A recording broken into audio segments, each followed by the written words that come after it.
So it's been a week now, sorry, it's been 2 weeks now, exactly 2 weeks since the Emma was put on the wall. It's been a little bit longer than since the frame was put on the wall, but the Emma had been on there 2 weeks.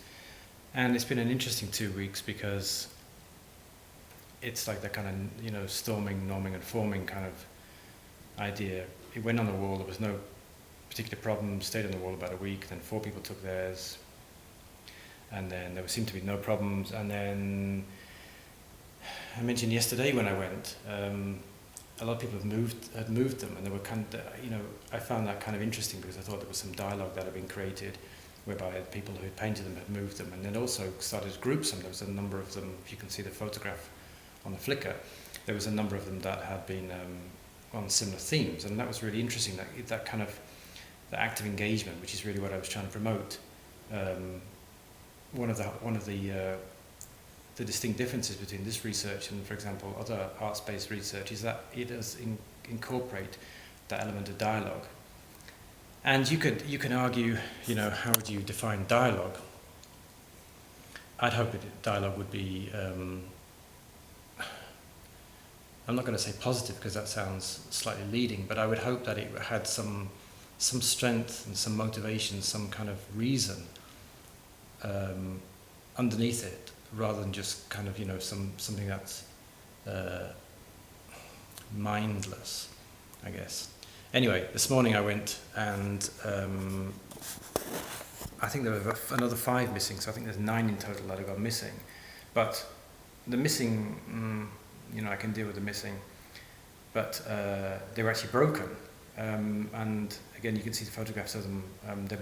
A couple of them were broken into tiny little pieces, which obviously is going to take a lot of time and a lot of strength. That's a little bit disconcerting. And as I mentioned in the other video,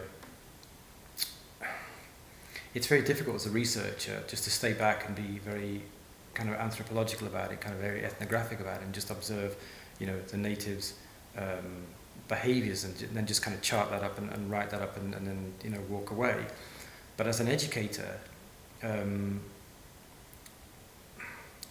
that passivity I find slightly uncomfortable.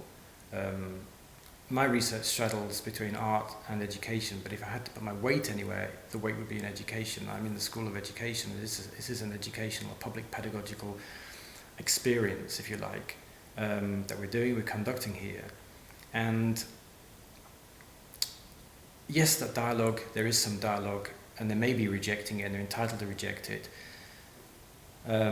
But one thing I found interesting is my own reaction to this. When I first started going down, if you watch the videos, I'm kind of like nervous and trepidation. It's on the wall. It's been on the wall now for 2 weeks. It hasn't been trashed. And a part of me is I wouldn't say satisfied, because I'm never satisfied with this, but a part of me is resigned in a way, just to giving it away. And it always was like that to a degree, but I guess once you put it on the wall, you become a little bit precious about these things. It isn't mine. I facilitated, I funded it, but it does belong to the community, and the Emma do belong to the community. And I have to accept that. And if they want to trash it, well, then they're entitled to trash it. The only problem is, you see, with that kind of liberal democracy, is that the people who painted it might not be the ones who are trashing it. The people who made the frame might not be the ones who are trashing it. It might be other elements, in which case it's just meaningless. You may as well just, not have done it. If the people who had painted it and made the Emma then rejected it, then there's something I think quite interesting there. If it's just, kids getting drunk or mindless people not even participating, who then come along and vandalise it, what have you demonstrated there? Communities of idiots. I mean, I could have done that, I could have written that before. But that said, it is interesting in a way, because I feel like almost like the research is my child, and the child has now grown up and it's out into the world, and I've raised the child as best I could. Now, if the child then goes into the world and gets drunk and staggers all over, Chikatanai, it's the child's responsibility. It's nothing you can do, or nothing I really want to do, because I did think about going down and putting a poster, respect this and don't vandalise this and blah, blah, blah, blah, blah. Should I have to do that? Because you see, in all of the research that we've been doing, it's all been critical pedagogy based, it's all been participatory action research based, it's all been grounded theory, it's all been roots up. People have painted it, they own it, they've been empowered, they know the concept behind it. I've been doing volunteer forever, they know me. So there's not really anything that I should be doing. The things I could be doing, as in putting a poster up and saying don't vandalise it, but it's an obvious, it's a moot point, right? So I'm kind of interested now just to well, let it go in a way and not touch it and just let it, if it is going to unravel, let it unravel, because as I mentioned in the other post, you know, you can take a horse to water but you can't make it drink. If for example the community rejected it and vandalised it, well then it's democracy, they're allowed to do that.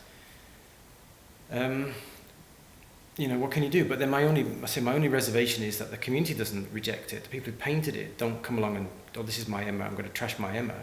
It's actually other people who then do that, which then isn't really any kind of formula that you can observe. It's a difficult call because, like I said, part of me wants to kind of control it, part of me wants to let it go.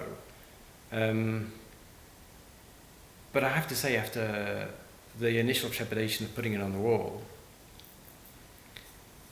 without sounding unkind, I actually now don't care, because it's actually, I realise that it's not mine, it's not about me, it is about the community. It's not my community, I know I'm an outsider, and if they want to vandalise it, then I'm not quite saying be my guest, but I mean, you know, what can I do? It also, though, from another practical perspective, makes me wonder about continuing other elements. Should I bother continuing any more workshops? 167 people painted them. Should I bother continuing any more workshops, or should I just leave the 165 we got and observe how they disintegrate or don't disintegrate? And then other things like, for example,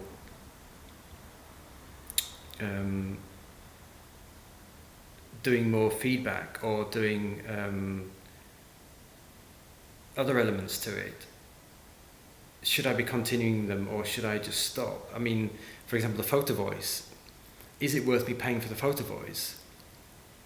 I don't know. I'd have to really consider that. If the community starts to work against it and starts to reject it, I think I'd be a fool to be pumping money into a photo voice project, which is going to show what? I don't know. It's pause for thought. It's kind of interesting that there is lots of internal dialogue going on with me today about this.